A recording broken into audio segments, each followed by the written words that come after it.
Welcome to the Delco Nerd Network podcast. I am your host, Anthony Rigucci, and here with a few friends from the Delaware County area. We get in a basement and we talk about a certain topic. Today's topic, you know it's E3 2019. Of course, to discuss Chris Trio, my co-host, and a returning guest. You've seen him here before. He's been on Spider-Man. He's been on God of War. I think he was on Captain Marvel. He's been on a ton of stuff.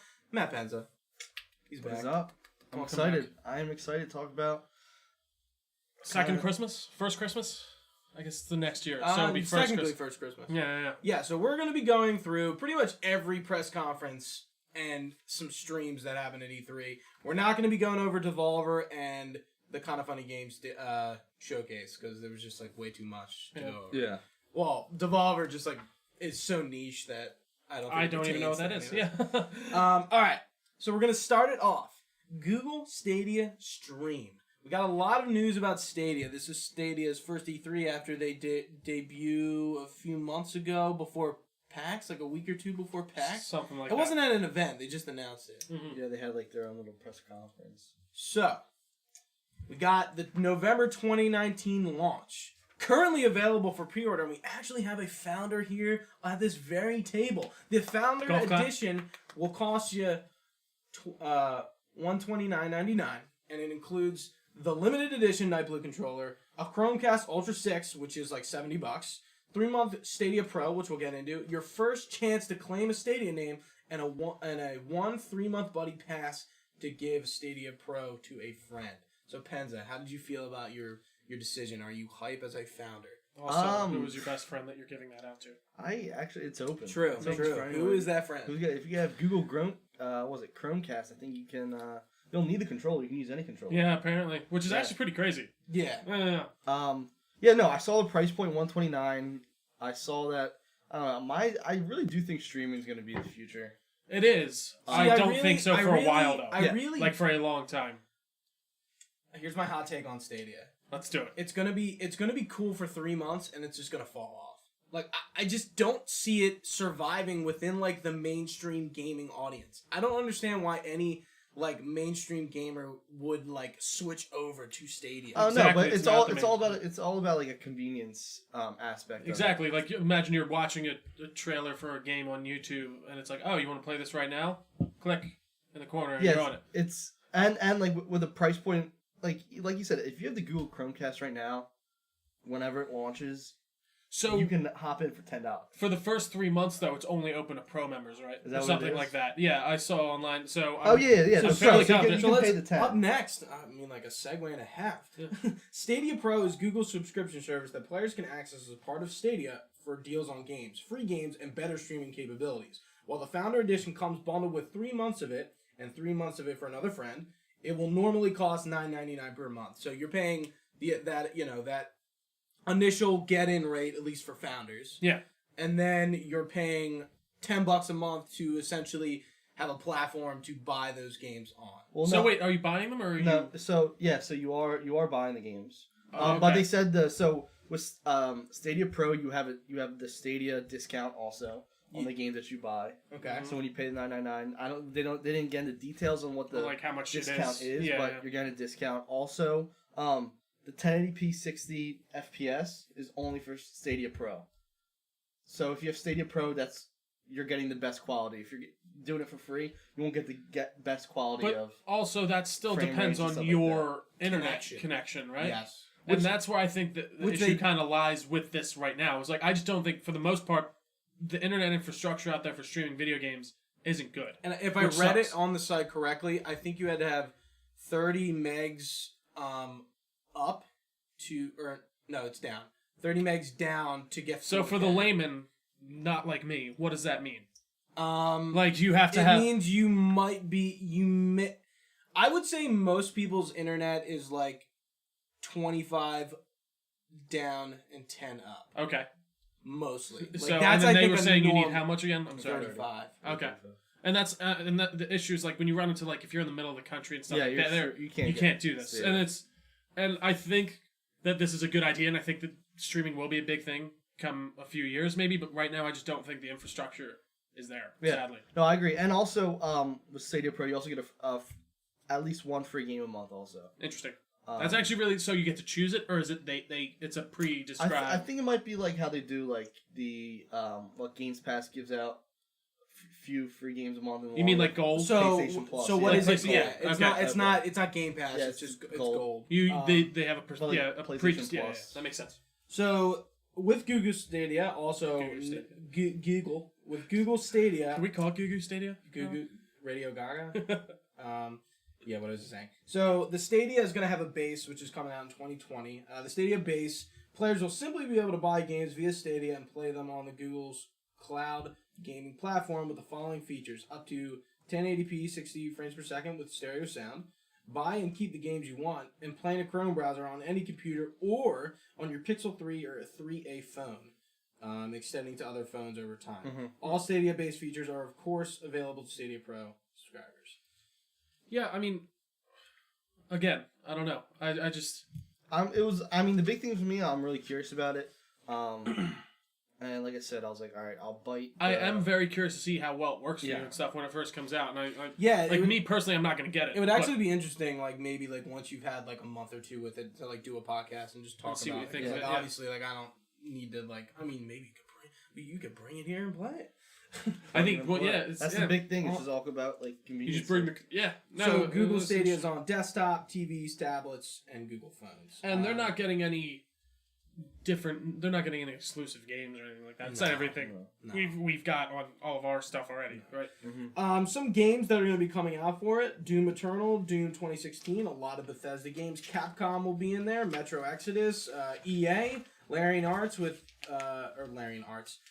Studios with Baldur's Gate 3, Rockstar, Square Enix, 2K, THQ, Ubisoft. There's a lot of. I mean, it's everyone for the most part. Yeah, I haven't seen anything that really it's probably not getting that you would miss out on anyways. And then we get 3 controller colors: just black, clearly white, and wasabi.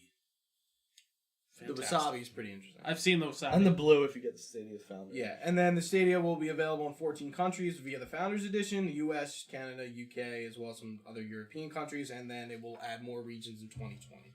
That's pretty good with Stadia. Just to close off the thoughts, it's not for me. And that's kind of all that comes to it. I'm not going to get it. I will obviously be like hearing the buzz about it once it comes out, but I'm not going to get this. Mm-hmm. Penza obviously is going to get this. I have it. Why would you think ships in November. Okay. Yeah, no, I'm excited. I hope it works.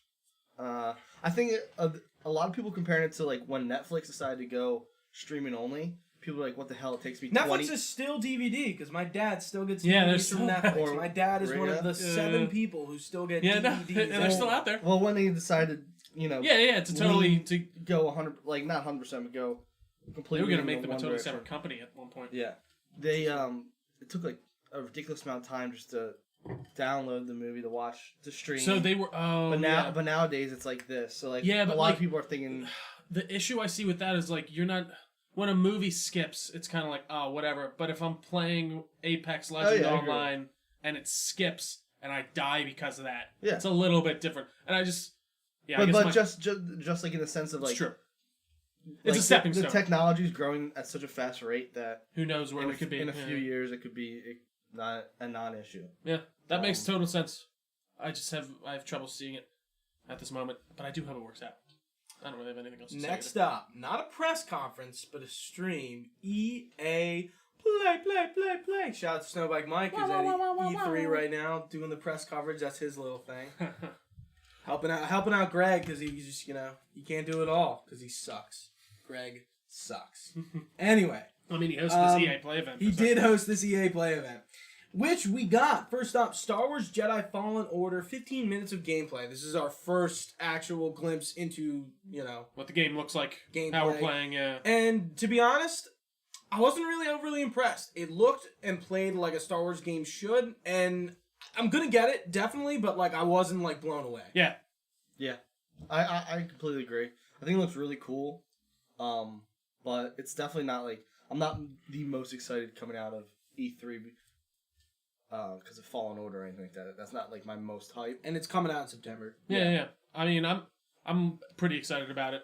I think with those games, they did a good job in just showing us gameplay and not talking over it because I hate when a fucking developer is showing me gameplay and is talking over the bullshit and blah, blah, blah, blah. I like that they just did that, but I think maybe that game would have helped a little bit from it, because what it seemed like is you were getting a lot of these canned animations for everything you were doing, and like it seemed like you didn't know, how much exact control you had over. A lot of people have been bringing that up. But like, Greg even said it after. But he says it, and he's like, the guy was like, well, you do have a lot more control over that than it may seem to you. Like, it's not going to be you're going to pull them in every time and stab them through the chest. You have a lot more control over your combat, and I think that's a little bit tougher to show when you're just showing the screen of gameplay.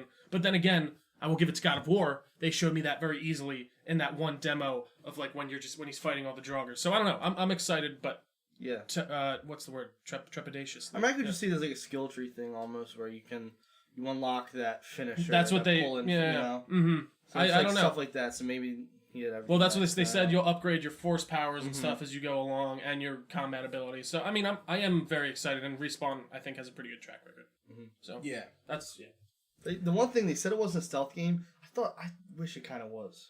So I don't only be so much stealth. Yeah, and there was apparently a while back. I might have mentioned this in the chat. There was a Darth Maul game LucasArts was developing that was like stealth based.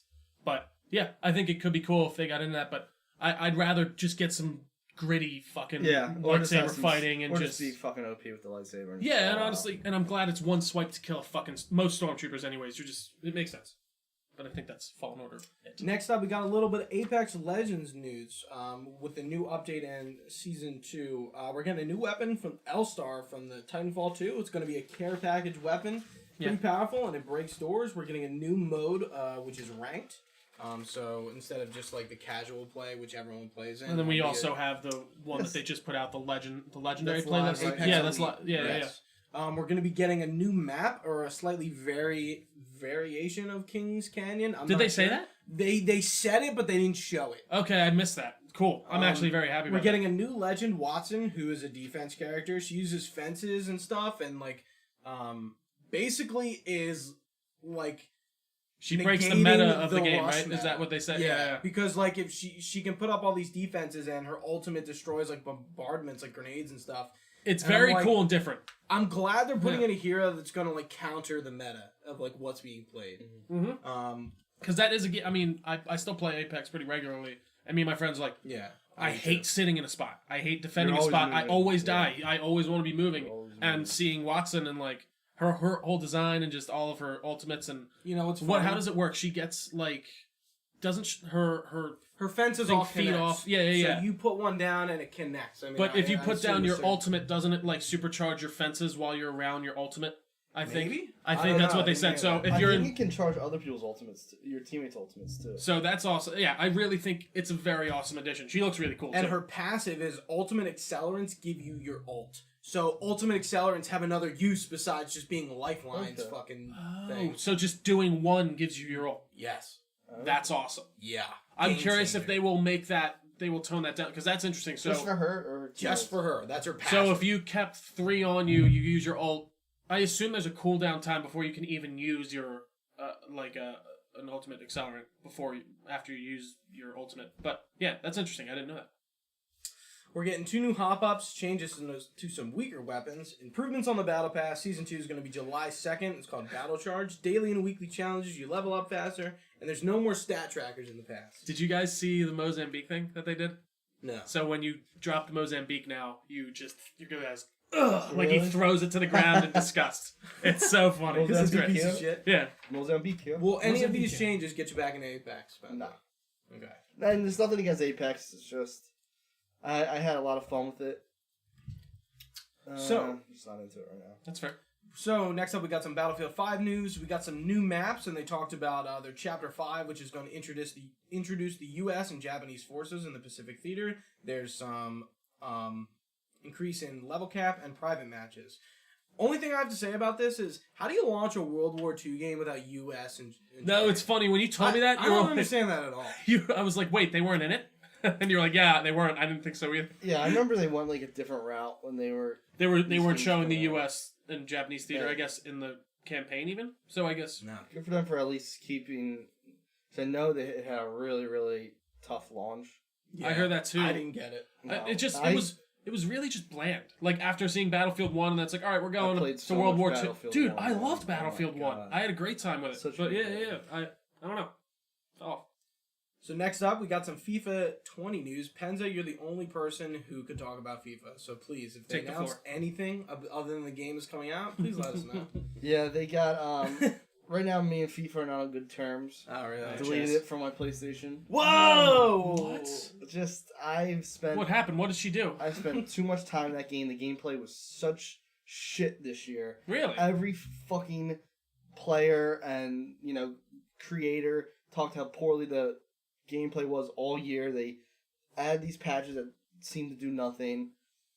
I spent way too much time. So it actually got in this worse from game. the last year's game. 100%. In what ways? I'm just really because the FIFAs are one of my favorite only sports games to play. So some of the mechanics, some of the shooting.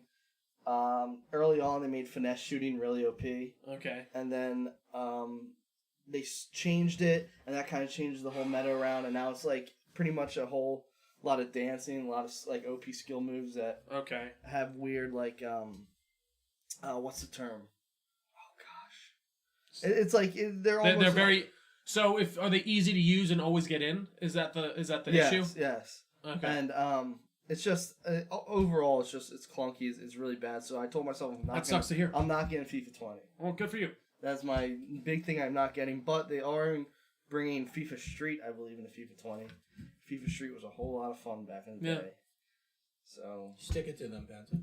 I'm not gonna get the game though. Madden NFL 20. Moving on.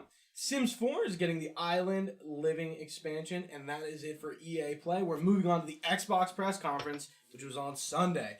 First up, the Outer Worlds trailer. It's coming out October 25th. We got to see some more gameplay. It's Fallout. It's Borderlands. I'm in. That's all I gotta say. Dude, this looks awesome, and I didn't realize. I mean, it makes you guys once the Obsidian logo came up at the end and everything, just the way the dialogue and everything looked in the trailer. I am in. Give me it now. Yeah, I really do think like there's already so much hype for Cyberpunk. Sure. And like, yes, that could arguably be what I'm most excited for coming out of E3. But like, we knew about that. Yeah. We did know about Outer Worlds 2. We saw that at the Game Awards, the first trailer for it, and seeing it again, I was just like, holy shit! I want to play this game right now. Like, I'm the most hyped coming out of E3 about Outer Worlds. Yeah. I would agree. I feel like it's very underrated though, and it's gonna like it's not the game everyone's talking about, but it looks really good. But I think the people who know what it is, and I'm excited. And the people making the game know what the hell they're doing. Yeah, I'm excited. I'm so excited. Watch your feet with the mic stand, by the way. Oh yeah, you got it. Just come on, man. Next up, we got Bleeding Edge, which is Ninja Theory's new game. They made Senua's Sacrifice. If you remember, that was a PlayStation exclusive that eventually came out on everything. Does not look good to me. It's a multiplayer game. Looks like I can't even remember which this is. It's a multiplayer melee game. Yeah, I'm very. It's not like almost like Overwatch, but not. Yeah, it seems like they're just trying to capitalize on this Overwatch like hero. It is hero based. Oh, I do remember this now. There's a guy that was that kind of looked like a centaur, but instead of a horse, he was a motorcycle, half motorcycle. Yeah, some bizarre stuff.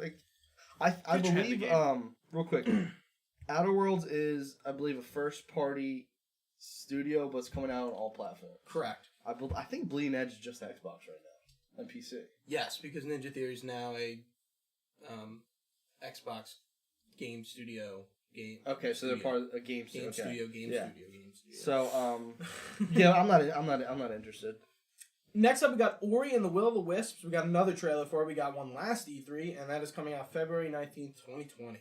Moving on. Minecraft Dungeons, Spring 2020. I have to say, this looks pretty fucking cool. And we were all here, and I was like, wow, this is like a Diablo-style Minecraft. This works for some reason. I'm in on a conceptual level. I don't know if I'll get it. And it's multiplayer. No, I agree, yeah. Multiplayer, I think it looks pretty cool. This isn't the game I'm looking for, but it looks awesome. Yeah. Yeah. We got another Star Wars Jedi Fallen Order. A little bit more fast-paced. Cinematic trailer. Yeah. And we'll mix with some gameplay. Mm-hmm. Yeah. Next up, we got a game that we thought was Outlast, but was actually Blair Witch, which is coming out August 30th. Very interesting. Dude, I'm excited for this. I don't know how it's going to work out, if it's going to be like a multiple ending type game. Like, it seemed like almost something you keep going in and re-experiencing from the trailer. I was looking, I was watching, maybe it was just like the the YouTube's E3 like live stream thing, and I think they went into some gameplay of this. Where I was watching some gameplay of it, and it looks like we all thought it was Outlast because it had the camera, yeah. Like the flashlight was different, but like as soon as Outlast, like, I was like, oh, this is it. Yeah. So, which I thought was watching this, the mechanic with the camera, I believe this is what it looked like when I was watching it. Was you're looking at footage from the past, obviously, to try and figure out something, this kid or whatever, and if there's a door, this is what I saw on the thing. There's a door there that was locked, couldn't get it, but he put the camera up to it and clicked play, and saw that the kid or whoever it is opened the door. Yeah, and then when he put the camera down, the door is open. Oh, so that's I think that's the mechanic that interesting game. That you would not. I mean, maybe it's in the trailer. I just wasn't paying attention to it. I do really want another really great horror game in that, like, I guess it's a walking simulator. It was such a disappointment. I've actually, the more I think about it, I don't know if I agree with you totally, but well, like, not even that. I just didn't like the game's. The story is just non-existent. It's so like confusing and like. No, you're right. And like it's just on this like spiritual level. It's so weird. It's very subconscious and weird. And I actually agree. It's kind of reminds me of that time in like horror movies where they're like, let's just make everything really dirty and that will make it scary. Did you see Us? Yeah. No, I didn't see I feel like it's kind of like that. It's very cerebral and it's very it gets actually really high level. And yeah, I agree with you. And it makes me excited to see something along that line. Someone was saying like this looks like Alan Wake. One of you guys were like, funny. That would be which it did. Yeah. Give me more horror games. I love a good horror game. Oh, and also you can and I saw in the gameplay, you can like command the dog to like sit or go forward. Can you pet the dog? You can like control the dog, which I don't know how that'll work into the gameplay, but next up we have Cyberpunk 2077. We got like some gameplay mixed with cinematic. I thought that was totally cinematic. Was there gameplay? Yeah, maybe it was totally cinematic. I don't know. I just thought... No, you're wrong. Or I'm wrong. It was cinematic. You're wrong. I'm wrong. Okay, I was just like curious. in the beginning of the game, I guess. I don't know. But we get one of our E3 moments of this year. Keanu Reeves as Johnny Silverhand. Has to be the moment. I was about to say, I think it's the moment of E3. At coming out on stage, John Wick himself. Holy shit. Something we could have never seen. Truly in the Keanu sense. And I don't know what else to say. No, what's really wild is they, like, when Keanu was talking about it, he said, when they approached me, like, I had no idea what was back about this. Like, CD Projekt Red got ahead of this whole Keanu thing. Yeah, no, it's so true. I know. This game has been being developed for a long time. Yeah. And they just hit a fucking... They knew, The only thing that makes me kind of iffy about it is, like, Cyberpunk recruiting, like, the star power of Keanu Reeves into a game that they've never really had big stars in. I don't think that, like, in Witcher 3, nobody in that game. Are you afraid it's going to distract? A little. Okay, that's totally fair. So, I think that's actually, So I was just watching a recap of the Closed Doors demo that they showed. I didn't hear anything about it. So, go ahead. What they said was, the developer said that Keanu, his character Johnny Silverhand, or Silverhand? Yeah, Johnny Silverhand. Silverhand. It's not our He is a important character in the game, so he's not like just he is like big name that we're getting, and he's almost like, they said that like he kind of not like guides you, but like the way they put it was you're having a conversation with someone, and they think that like only you can see Johnny, and like he popped up behind him. He did look very. He popped up behind him. But, like, no one else could do it, and he was talking to him, like, he was having a conversation with a guy, and then Johnny popped up, and he was, like, kind of had this meta conversation, like, you're gonna listen to this chump, or something like that. Even in the trailer, when he pops up, he's almost like a hologram for a sec. I noticed that. He goes hologram. He, like, fades in a little bit. Up, samurai. So, we got a city to burn. So, like... I'm really curious. So, he'd almost be maybe, like, if you played Arkham Knight, like a Joker-type thing, and that where you're only seeing him. That's interesting.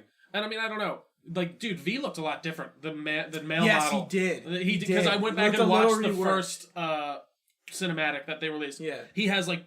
He was totally bald before, and his facial structure was a tiny bit different. But they didn't show him a ton in the first CGI trailer. Did they say that you can customize? I don't know. Yes. You can? Yeah, because V is either a girl or a guy. No, but, like, can you customize further than that? Yes. Okay. Okay.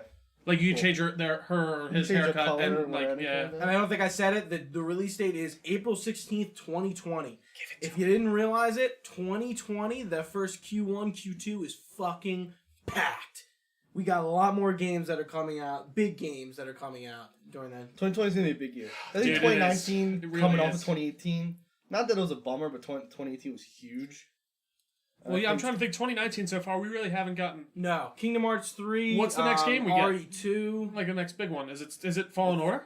If a game comes out in August or September. That's Borderlands and Jedi Fallen Order. Trio, we got a few games that I know you're not going to have anything to say. Can you just make sure it's recording for me? Just put my mind at ease. Sure, please, for the love of God. Next up, we got Spiritfarer, which was like an indie... Is it okay if I grab another beer? Yeah, go ahead. But make sure it's recording. Yeah. Do I need one? It says stop recording. So for both of them? Yeah. Yeah, you're good. Yeah, go ahead. Okay, Spiritfarer, which is an indie game, which I know me and Pens have probably nothing to say about. I don't really remember it that much. We got Battletoads trailer. That doesn't do anything for me. So people are so we're moving on. RPG Time: The Legend of Wright, which I couldn't even tell what the fuck it was. Yeah, we were watching. I was like, "Are we seeing?" It's got a 2020 date. Moving on from that, we got an indie montage after that, which showed a bunch of games that obviously I did not write down because there were too many. Because it was an indie showcase. Here's the name. Here's the game. Oh, here's the next one. Next up, we got new games for Game Pass, which they kind of do every E3 from now. I don't think this is all of them, but this is the 4 big ones. We got Arkham Knight, Metro Exodus, Hollow Knight, and the Handsome Collection. All of these games, I think, are like just continue to add to Game Pass's worth. Arkham Knight, of course. I'm pretty sure the Arkham Collection was on there. Actually, you would probably not know. I wouldn't know. But any of those are. I mean, I love all those. Have you played Hollow Knight? It's like Dark Souls. No, yeah, I know exactly. Yeah, no, I haven't. I've seen some gameplay of it. It's very cutesy. Yeah. Metro Exodus, I really enjoyed. Yeah. Handsome Collection, I think that also is on PS4 Game Pass. I mean, not Game Pass, jeez. PS4 Plus, or was recently on PS4 Plus. Mm-hmm. And I haven't played any of those Borderlands games, but I'm thinking about getting maybe the Handsome Collection just leading up, because apparently the DLC leads up to Borderlands 3, and I'm really excited for that game. But those are all great games. So yeah, like you said, Game Pass isn't messing around. No, and Game Pass isn't messing around because it's on PC. These were the only 2 cold. Do you want anything longer? You can take the summer. Are you sure? Yeah, absolutely. Thank you.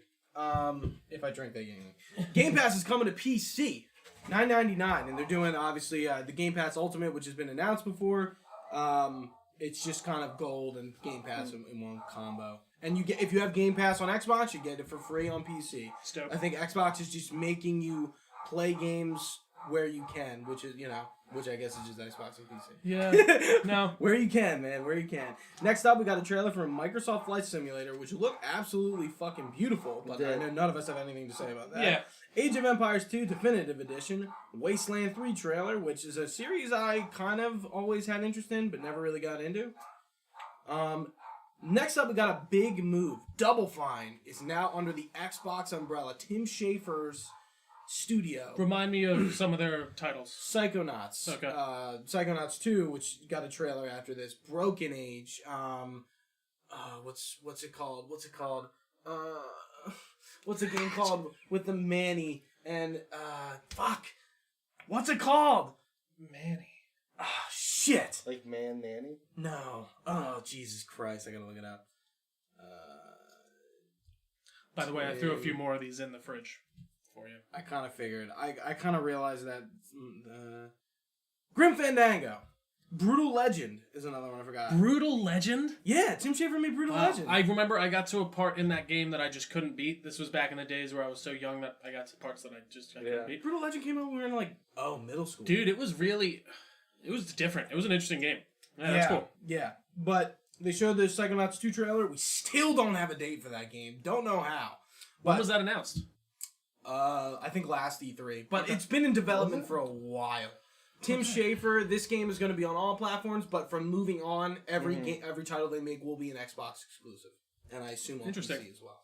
Yeah, you'd assume. Next up, we got a Lego Star Wars The Skywalker Saga trailer. This means episode 1 through 9. Lego. Did they make an episode 8? I don't think they did not. I don't think they but did. They showed. So maybe they'll do a 9 and 8 combo. Yeah, 'cause they showed us the scene in 8 with Rey and Kylo Ren. Yeah, they'll probably just put them together or something. So yeah. Okay. Those are great games. We got Dragon Ball Z Kakarot, which I'm really interested in this game. this is like a Dragon Ball story RPG action game. It looks like it's like it seemed like there's an RPG. It said RPG on it. I thought it was Project Z. I think that's what they were calling it, but like then they showed how they revealed the title card was very confusing, and I didn't know it was. But Japanese. Yeah. Of course, they're gonna make it confusing. It looks like this. Yeah, it looks like the story's like the first 2 seasons. No, the second season on or something, because there's like parts in there with Frieza and stuff like that. Sure. It looks cool. I'm really excited for this because all we've gotten from that universe so far is fighting games. Really, I'm curious to see an actual story based one. I'm actually interested to see that too. Most animes get fighting games. Yeah. And it's like really, you don't really get anything else. Well, what's the one that they have that came out last year with all the like One Piece and like Fighter? Yu-Gi-Oh! Jump Force. That actually looked really cool. And I didn't do too well.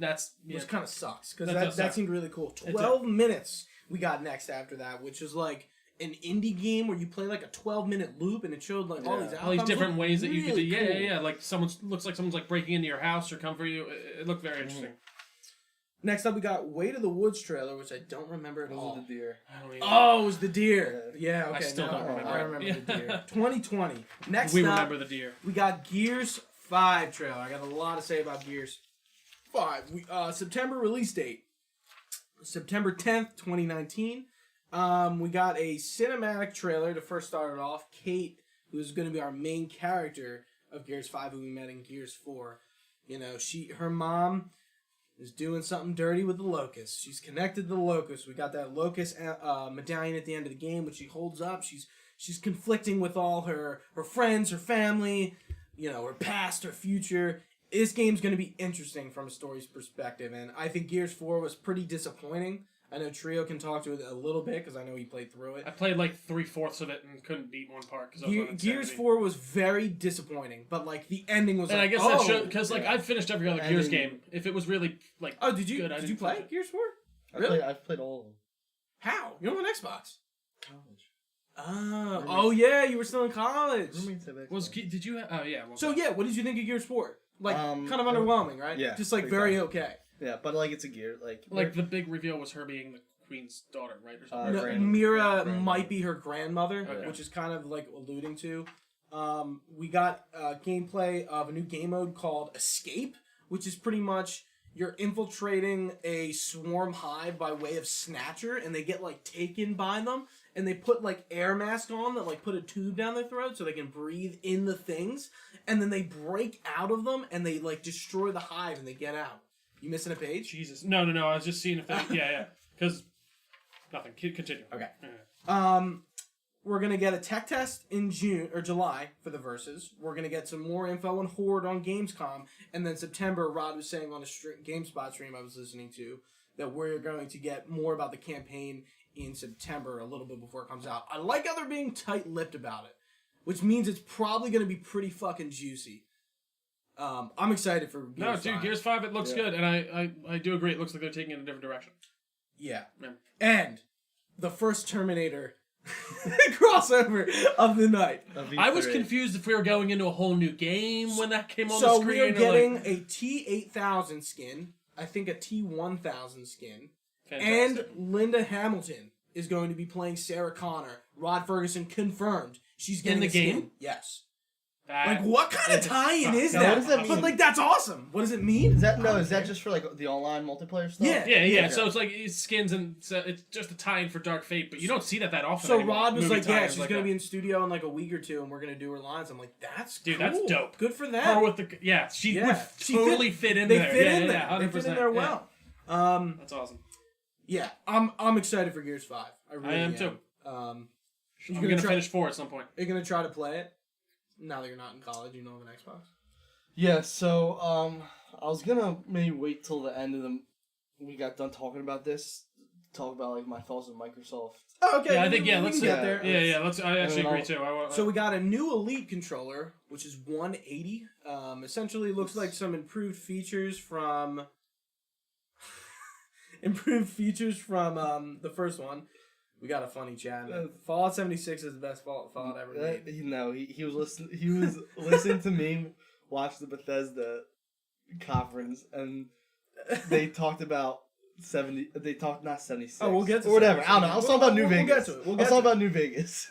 So I have a comment about the Elite controller, but I'll save it until the end. Okay. Because it's kind of ties into that. We got a Dying Light 2 Trio. I'll talk about that more when we get to when they show the gameplay in Square Enix. So we'll talk about that. Sure. Horizon 4, Forza Horizon 4 is getting a Lego Movie track and cars. Very unexpected. I think it's cool. I'm way more interested in this than I should be. Like, I don't know why. I was like, this looks awesome. Like those racing games never appealed to me aside from like Mario Kart. Yeah. But I thought it looked really cool. I did too. I thought it was awesome. I really did. And when too. we saw like the Ferrari on stage, we're like, oh, they brought out another car, and then they panned in on it. And you're like, oh, it's fucking Lego. Yeah, I thought it was real. Yeah, it did because that was awesome.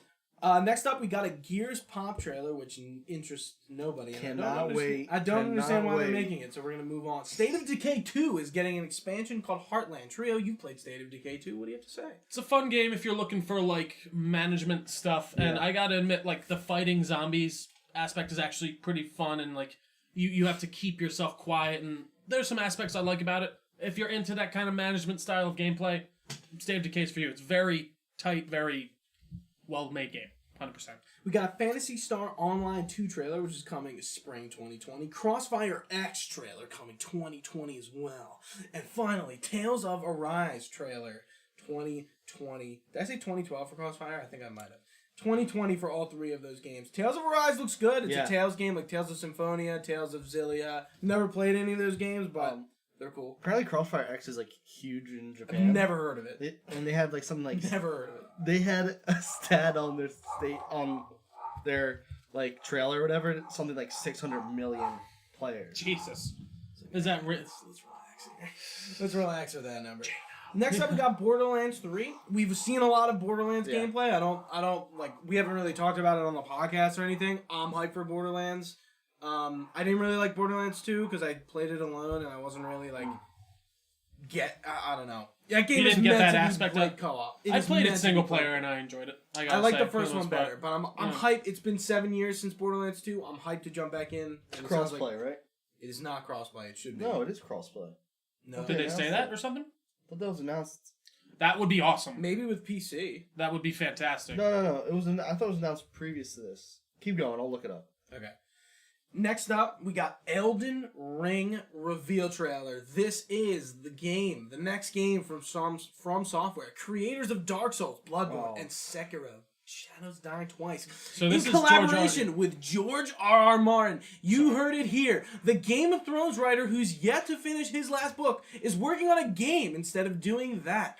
And this fuckhead George. This trailer looks pretty cool. It's going to be open world. I was going to say, so you're into this. Oh, yeah. The trailer, like, I'm not, like, fucking, like, Did they have a trailer like this for Bloodborne and your Dark Souls and stuff like that? Or did... I don't know if Bloodborne... Yeah, Bloodborne, I think, was revealed in E3. And it like with a trailer akin to this, right? Weren't they? And then it was like very vague. Like, and they showed some imagery and whatever. So apparently, this game is going to be open world, which isn't really Souls. It's not exactly open world. It's open world in the sense where like there's a lot of zones, but like you can do whatever you want almost. What like when they say open world, what does that mean? And I'm thinking Assassin's Creed or but isn't like I guess is Dark Souls and Bloodborne and even Sekiro, is that not open world? Not really. It's like literally open world. Yeah, it's kind of like God of War. Yeah. Like, there's space to, like, move around and explore, but it's not like Skyrim or... Yeah. I've heard some... I don't even necessarily know what this word means, but I hear it tossed around all the time. Metroidvania for, like, a God of War, because you're coming back with new items to get into new areas or something. Metroidvania essentially means, you're finding stuff and you're going back to areas, but also the game is somewhat linear and not open. Okay. So you're always on this path. All right. And you're never really straying from that path too much, but you're backtracking. Makes sense. A few things on this real quick. If we didn't get the damn leak that George R. R. Martin was working... This would have been a much bigger announcement. This would have been like... It would, you're right. This would have been almost and we actually got the leak of the name a day before. Yeah. comparable to Keanu for me. I think I would have been like, you would have. That's awesome. And Miyazaki said that this is Souls-like. Yes. Yeah. So Okay. I I hope it's more in the vein of Bloodborne and Dark Souls. It looked than like Sekiro. in the trailer, like they were putting on almost like Sekiro, like a prosthetic arm of some kind. I When she gotta- was like, I gotta rewatch it was the very. trailer. I remember rewatched it it. too much. I don't know if she was put on like that. It looked, or just armor, maybe. I don't know. It looked interesting though, for sure. Next up, we got Project xCloud, which has been talked about a lot. It's Xbox's streaming service. I don't really know if you guys have anything to say about that. I really don't. It doesn't. Not that it doesn't interest Not me. But anything that I it's haven't not, said on I'm not Stadia, like- really. Like, Yeah. yeah.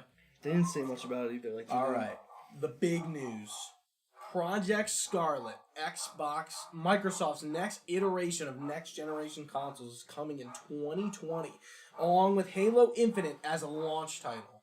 So, before we talk about Halo Infinite, I wanted to go back. Why would they release a Infinite controller a year before a next gen console comes out if that Elite controller didn't work on next gen? Wait, what do you mean? The controllers are going there's to an go Elite- over to next gen. Oh, so there's an Elite controller, a Halo Infinite Elite controller, or just an Elite controller? No. Oh. The Elite controller, I see what you're guarantee saying. you, all our controllers will work work next on our gen. Xbox. I guarantee it. I would, because Yeah. like, how much better of a controller can you get than what they've got right now? They really.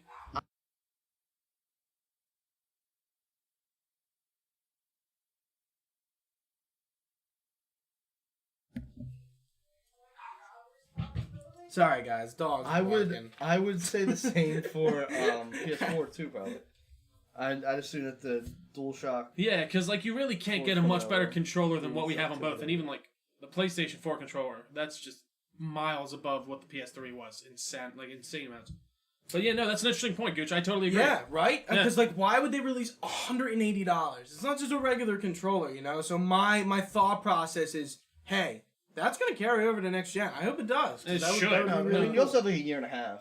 True. Yeah. Yeah, But true. Actually, did they say when that Elite comes out? Probably fall. Probably fall. I guess so- it's not out like right now. But. Yeah. No, that is interesting. That's a good point. I think you're totally right. Right on. Yeah. It makes no sense. I'm just going to make sure the mic is unmuted, which it is. Okay. Yeah, we're good. Dude, Gino needs to just fucking die. Jesus. My dog is Gino, so... the podcast dog, you can't do that. He just barks, man, and interrupts. I don't like it. I like it. That was like he was like near the stairs. It's like too. Dinkelberg. It's like holy shit. Gino. Like, shut up. All right, Halo Infinite got me hype. Got me very. I wish we got excited. more. Yeah. I wish. I feel like I don't know think why the they showed us gameplay would that. have like topped me off real hard, but I just don't know was why already they hard. showed us stuff last year if this is the stuff that they're going to show us this year for it. You know what I mean? And I think, True. don't get me wrong, it's a Halo game. I really don't know what they can do to improve the gameplay any significant amount, because I think Halo 5 is honestly the best Halo multiplayer we've got since like 2 and all that. And I mean, it still holds up if you want to go back and play that. Obviously, they're going to have to make tweaks and update it, but yeah, I don't know. I want to see what the story is. I mean, they piqued my interest a little bit. There was that little sliver of gameplay when he like wakes up in the ship, but I don't know. What do you think? Yeah, I mean, anyone's gonna get hyped for anything in Halo, pretty much, like right now. Right. So like, but I agree. I do wish we got a little bit more than just what a little we- bit of fighting. Just or some like I don't know. It's in the same vein of like why even they that's had even- to show something. they did. They had to. But No, they didn't they have to show absolutely had something to. last year is the issue, and that's the only reason they had to show something this year. Arguably, like people have been arguing they showed more last year. People have said. I think What what did they they showed show last last- year was kind of like Wasn't it just him walking? No, that was Halo like 4 or something when him. it he was was. walking through They the showed like Yeah, that was Halo a little 4 bit of speed. the terrain and some other stuff. So it like- looks like the Master Chief suit is kind of going back to an older style. I don't know if you guys have watched any of the animated Halo Legends movies Not really. or Forward Unto Dawn. I've watched Forward Unto His Mjolnir set in that has 117 written on it, which is why I thought it was in the past. I was like, that's like a style that he had in those. They're probably just making these little But changes. we're getting back to form with this suit. It looks like, Halo 1 Halo 2 and Halo 3 esque than the Halo 5 and 4 one, which is still cool. I mean, hey, it got me giddy and everything when he's like status report, like, and you hear his voice and it's Chief's voice, and I'm in. Don't get me wrong. Yeah. And I guess at the end of the day, I usually complain when games show me too much, but at the same time, Yes. I wish they didn't show us anything last year. I wish I saw some gameplay. Yes, I wish, especially at this point in the stage. It looks like they're on like installation 4 at some point, which is the ring from Halo 1, because it's destroyed. Yeah. Like the installation 4 from Halo, like the first Halo, like it's still like there. Like it's not totally destroyed and it's in parts like that. But I don't know. It looks like something's going on. And we also got the actor who plays that guy is from Rogue One. You know what I'm talking about. Shit. Bad guy from Venom. Is it him? I'm pretty sure. The I can't remember his name either, but it's like the pilot from Rogue One, the Empire pilot. Anyway, can't wait for next generation. Yeah, can't wait for Halo. Can't wait for Gears. So yeah, now obviously we have Project Scarlet, whatever the next Xbox is. It's launching next holiday, 2020. I mean, I think this is very in vain with how we've been revealed consoles before, like where they're like, all right, we're still staying with the whatever name, we're going to tell you the specs, and then the thing before the holiday comes out, we'll give you the name. And like, I don't know.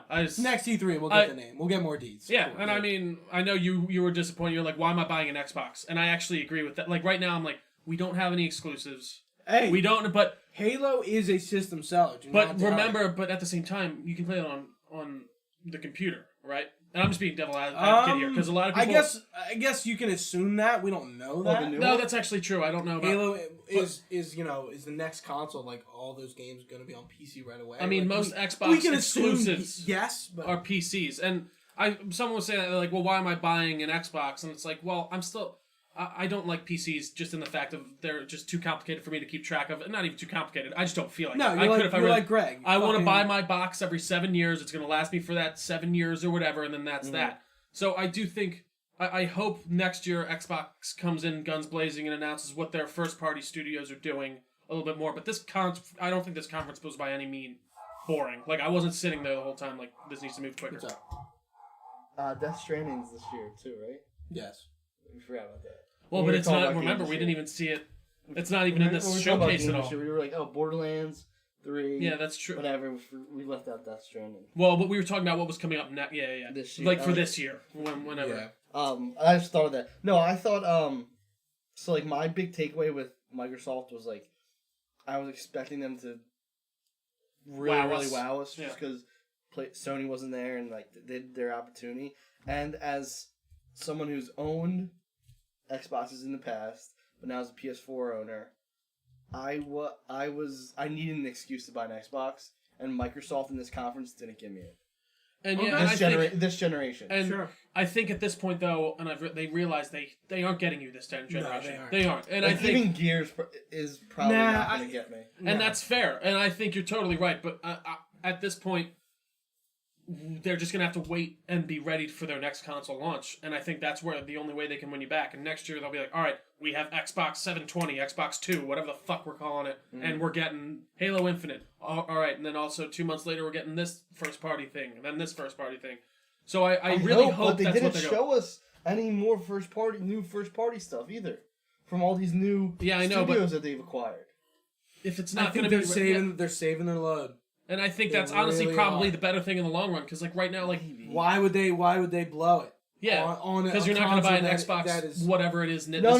But I'm talking about because they announced a good amount of stuff, next gen stuff. Yeah, they did. But I'm saying like, if they acquired all these studios, tell us what they're working on. Give us something. I think even if they're not going to be ready for a couple years, you're going to get that. You're going to get a lot of games that might not come out and launch, but you're going to hear about them because they're next gen. I also agree with you in the fact of I thought they were going to bring their A game, considering PlayStation wasn't going to be there. But I think that's also a part of our thing of like we had that predisposed thought that PlayStation's not going to be there. Why wouldn't they show us everything they got while they have the main stage and nothing else to distract them? And I think that does make sense right now. But you don't want that to peter out. Yeah. And that's what scares me about like game launches anymore. Like I hate it when I hear about a game 3 years before it comes out. Because I really do.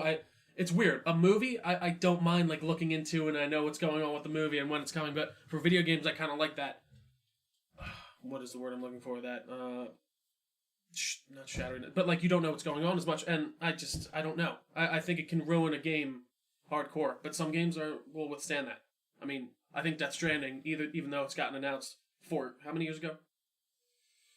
2016. Still gonna do absolutely fine. It's still gonna suck. It's gonna suck. So but certain games I'm afraid to do that with, and I think can kind of hurt them. And I think this is like a very Microsoft did not capitalize on Sony not being there. It was a very sane press conference that they do every year. Even if Sony was there, it would have probably been the same. Yeah. I agree. All right, next up we had Bethesda press conference that same night. We start off with Elder Scrolls Blades, which is coming out of beta. Got some updates. It's going to be on Switch in the fall. Moving on.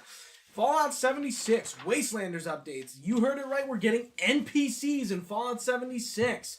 This, I think, will really get me back into this game. It looks really cool. I mean, it looks like Fallout. Like, that's what yeah. And that's when I first saw Fallout 76, it didn't look like Fallout to me, for the most part. And that's why I didn't check in. I'm waiting to see how this is received, because if it's received well and it looks like a Fallout game, and there's not just like we can all tag up and go in for quests. And if there's like not just a handful of NPCs, human NPCs, if they are like sprawling, then I will get. I mean, there is a free trial going on right now. I know Trio jumped in. It's from June 10th to 17th, so if you're listening to that in between that time, this probably should be up before that game the 17th. Looks awesome, too. Mm-hmm. I will say, like, when I walked out, it's a very different wasteland than I feel like I'm used to walking into. When I walk, it's much more, like, lively, and you see all this fauna, and the trees look nice, and they have color. Like, I was like, oh, shit, this is really... It's a cool map from what I've seen. And we also got a Battle Royale mode called Nuclear Winter, which I heard is pretty cool. I haven't heard anything groundbreaking about it, but I heard it's all right. I know you can set off a nuke in it. Yes, you can. Yeah. I mean, you can set off a nuke in 76. Yeah, I know, but in the... Yeah. I wonder if that's like the goal, like... Nukes. And the storm is literally like a firestorm. Yeah, it's a nuclear firestorm, yeah. So next up, we got a new IP from Shinji Mikami. Yeah, you may know him as the creative director behind Resident Evil 1.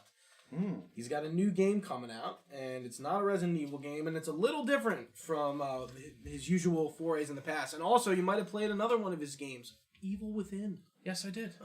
I did, in fact. Ghostwire Tokyo looks cool.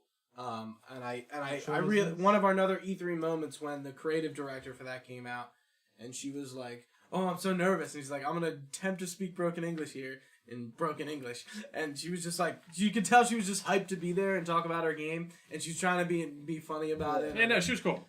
Japanese devs, man, when they even Kojima speaks very Imagine trying to go into a Japanese conference and speaking broken Japanese to a whole. I couldn't imagine. It looks cool. It looks different. I'm excited to see it. What is this one again?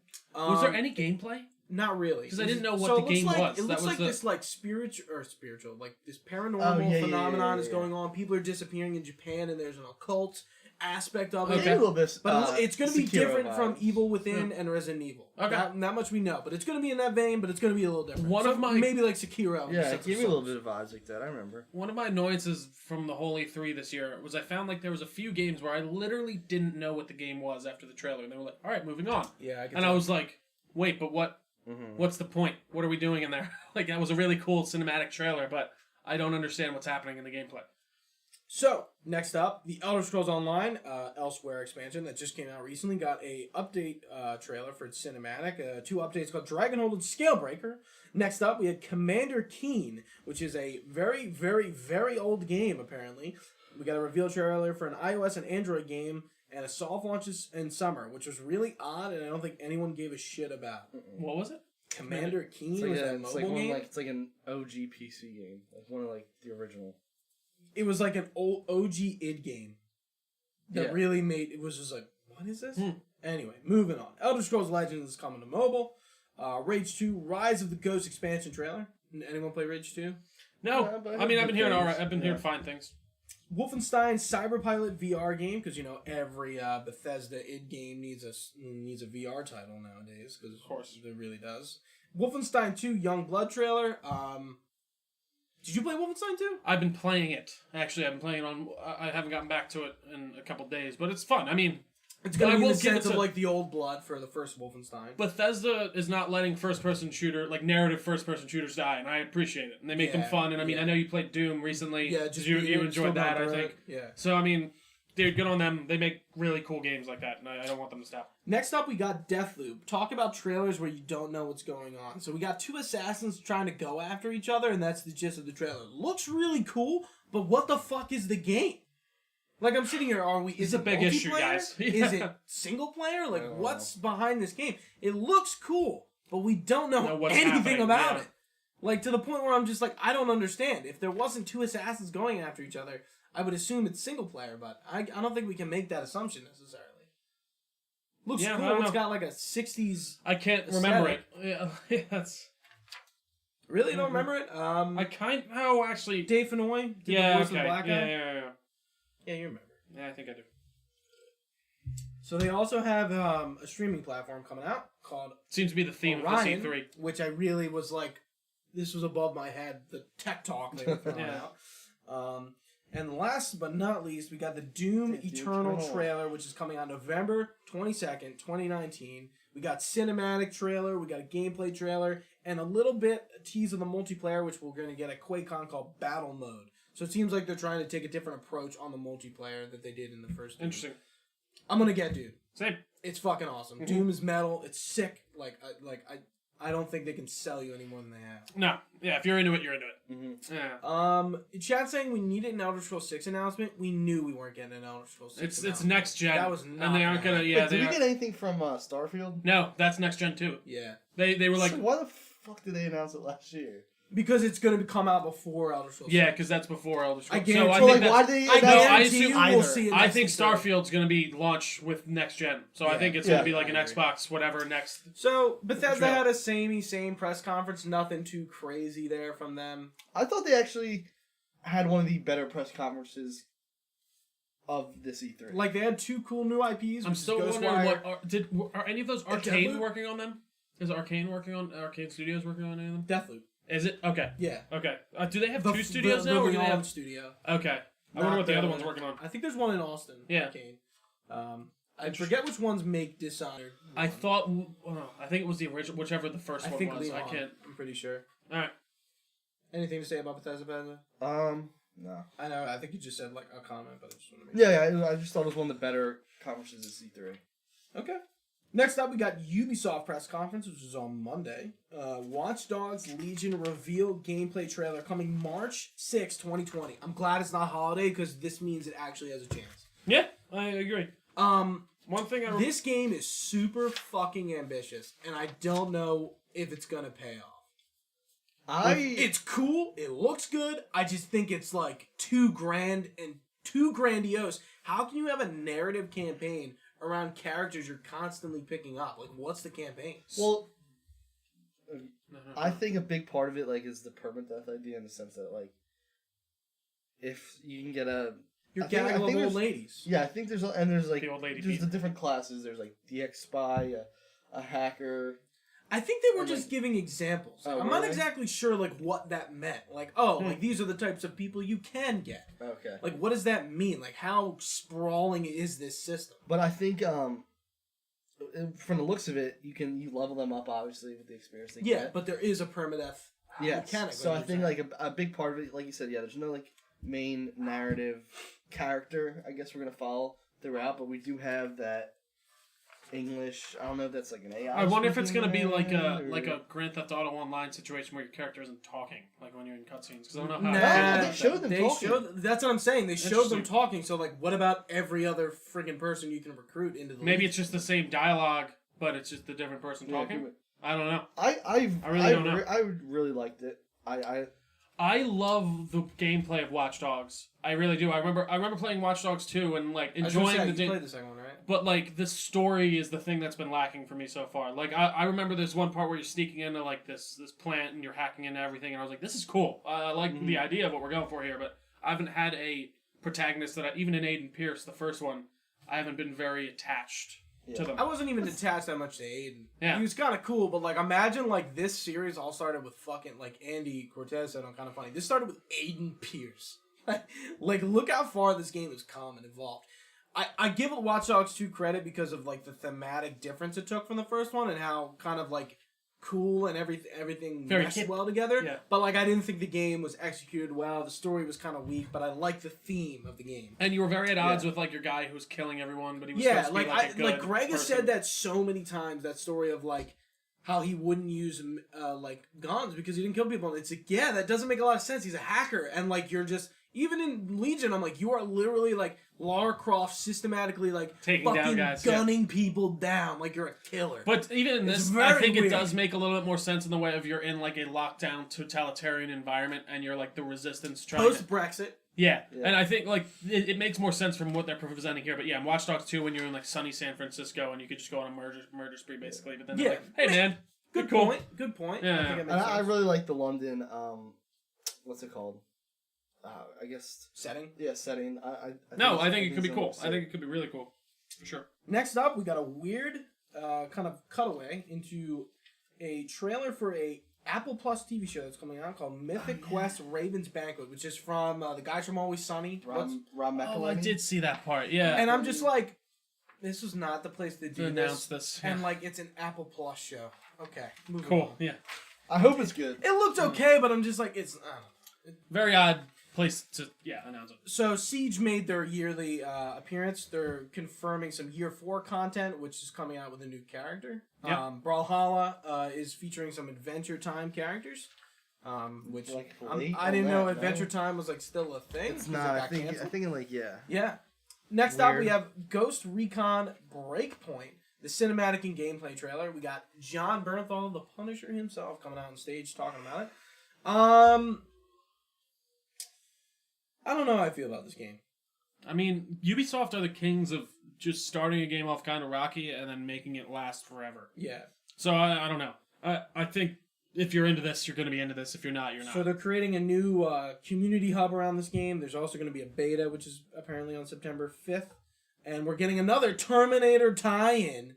Is this where the other Terminator tie-in is? Yes. I didn't realize there was one for this one, too. Yeah. This is the second one. Oh, I didn't realize there were two. Yeah. So what? Yeah. Oh, wow. I don't know. Terminator's going to be in it. Awesome. Who knows? Fantastic. Next up, we got a Tom Clancy's Elite Squad mobile game reveal trailer. Moving on to Just Dance 2020. Of course, how can you have a Ubisoft press conference without it? But it was in the middle. Coming to Wii. Usually it's in the front. So coming to Is Wii. that what it said? I saw something saying it had all the consoles coming to, and the Wii. last one was Wii. Dude, well, I mean, why can't they put those on there? Yeah, like it's like that's funny. They're like, that's can gotta we just be like one of the few Wii games getting produced to this still? day. Yeah, that's insanity. Right? Next up, For Honor. For Honor. Shadow of the Hitokiri? Yeah. Trio. Looks good. I mean, I didn't see much. I watched the trailer for it, which looked interesting. I don't know exactly what's coming with it. It seems like a new type of game mode.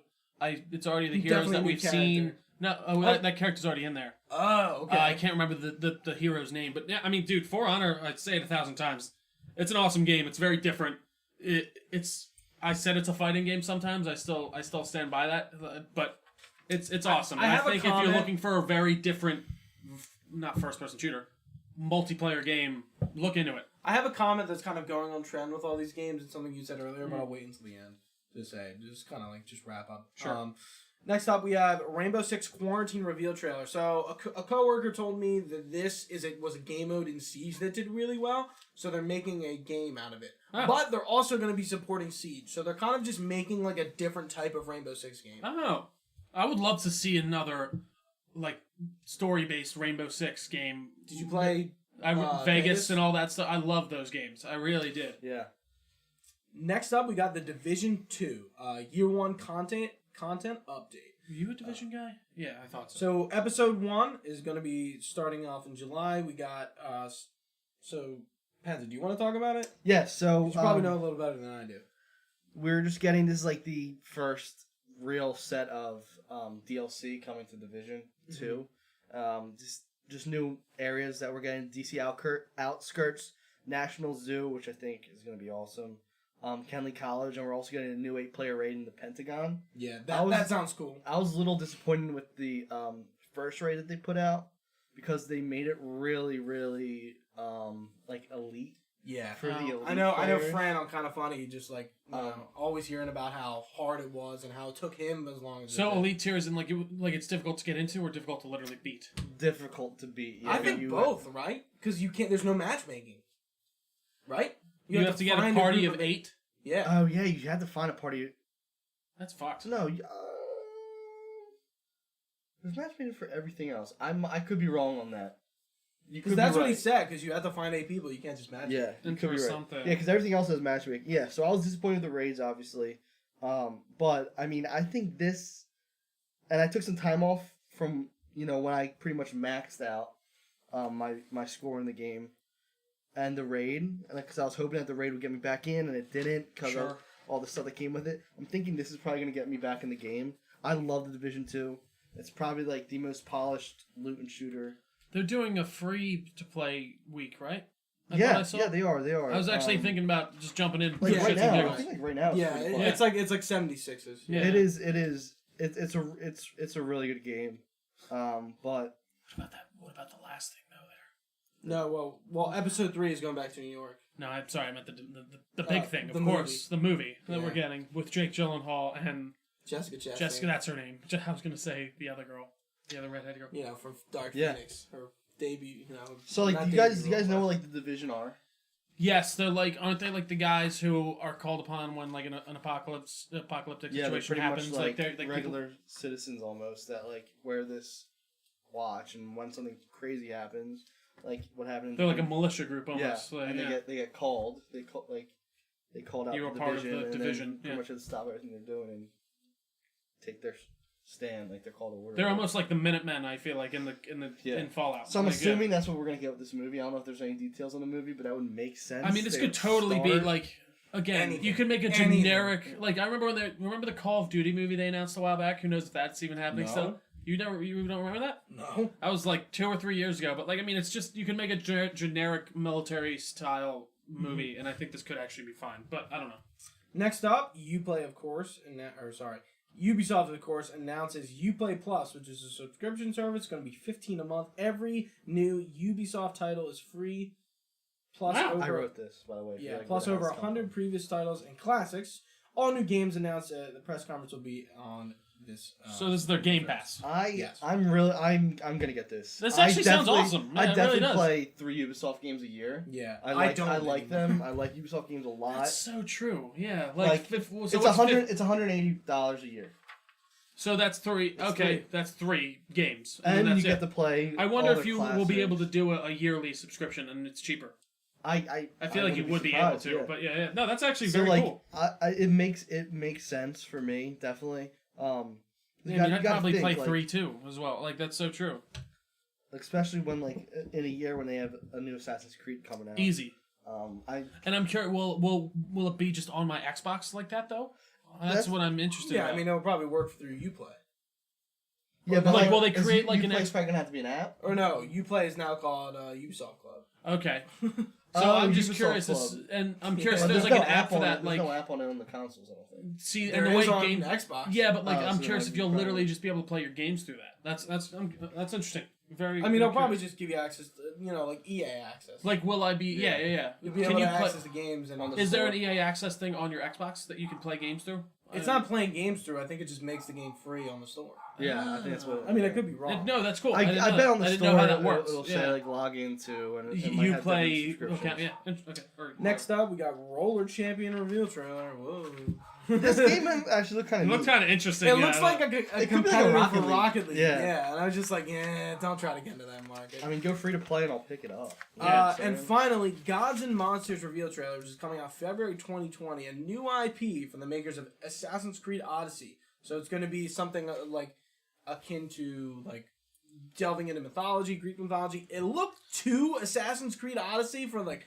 You're really just making another Greek mythology game? Like, kind of odd. But I don't think it style-wise. No, style-wise, it looked very different. Breath of the Wild. No, but it looked like, it looked different from Odyssey, but it looks very Zelda. Yeah, it looks like that type I'm of thing. surprised they're still using the same mythology. See, I do think Greek mythology is kind of just, it's a very, it's not, Greek, I don't even know. Greek and what Norse. else is it used for, Greek?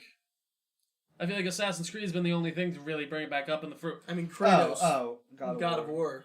True, but I mean that's more. Yeah. I guess I should say, I think they know there's a lot to delve into within Greek mythology, so I think that's a pretty cool way to tackle it and make a Zelda game from. But yeah. And there's like little video they showed. They're talking about like how like at their core they've always been like they're students of history, and they're talking about it's like if we get like I love Greek mythology and I love like kind of almost any mythology, but if we get something cool like that. Like that's how I fell in love with God of War. It's why I really love the Assassin's Creed games. For sure. So I'm in on this. Yeah, I agree. So what do you guys think? Ubisoft pretty much. Oh, they gave a date for it. Yeah, no, they did. Yeah, which was weird because they didn't show us any gameplay. They were very ambitious about it. It was their one more thing.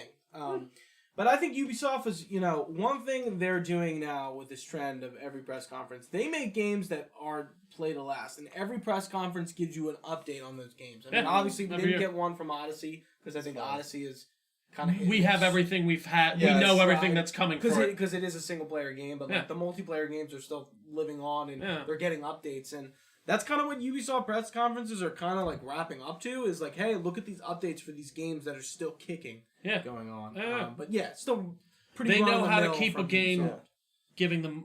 Well, I just totally screwed that up. Yeah, you get what I mean though. They know how to get life out of a game, and it's interesting. So next up, big boy, Square Enix press conference.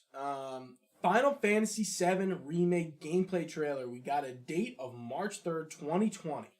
So let me get into this for you. That April, March. Oh my god.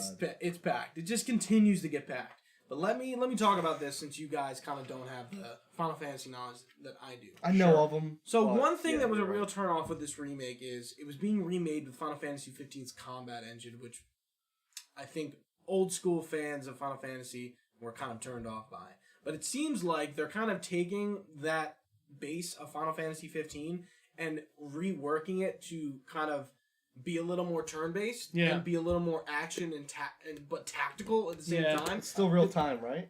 Well, it's real time with.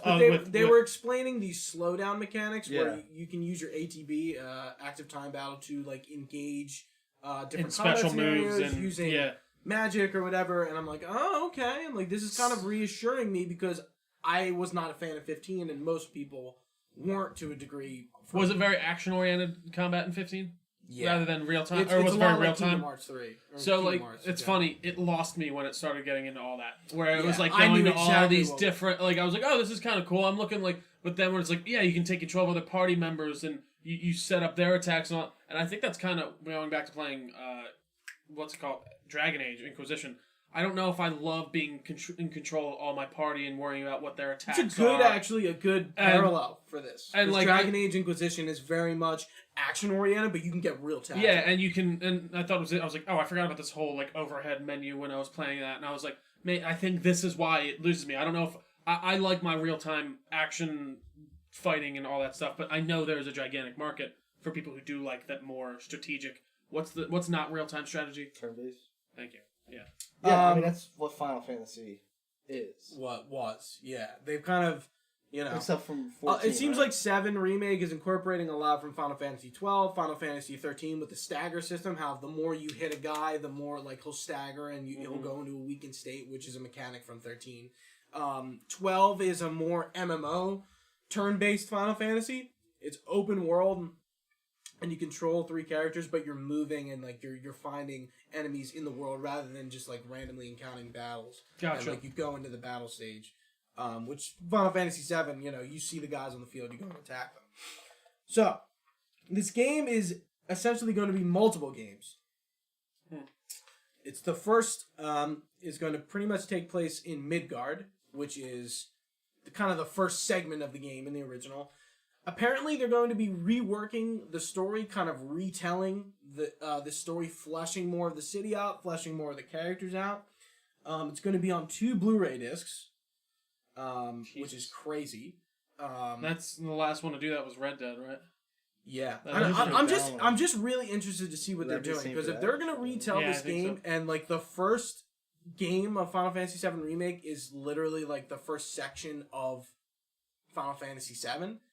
It's going to be grand. Like, so pretty much the first section takes place in Midgard, and once you get out of Midgard, you're in the open world, and there's more areas to go to. And you don't go back there for a while. I saw a quote from one of the developers of this. They said they are unsure right now just how many games will. They have a plan. Like once they get this one out, everything after will be faster. but they're not sure like what it's going to take. And didn't they rebuild this totally? Didn't they have like a thing that they showed us a couple of years ago, and then they like threw that all out, and then so that's what you were talking about, right? Where it was more like they said, like they're going to be putting out fully fleshed games, and then just essentially making the next one. But they're treating this like a main series Final Fantasy game and not a spin-off.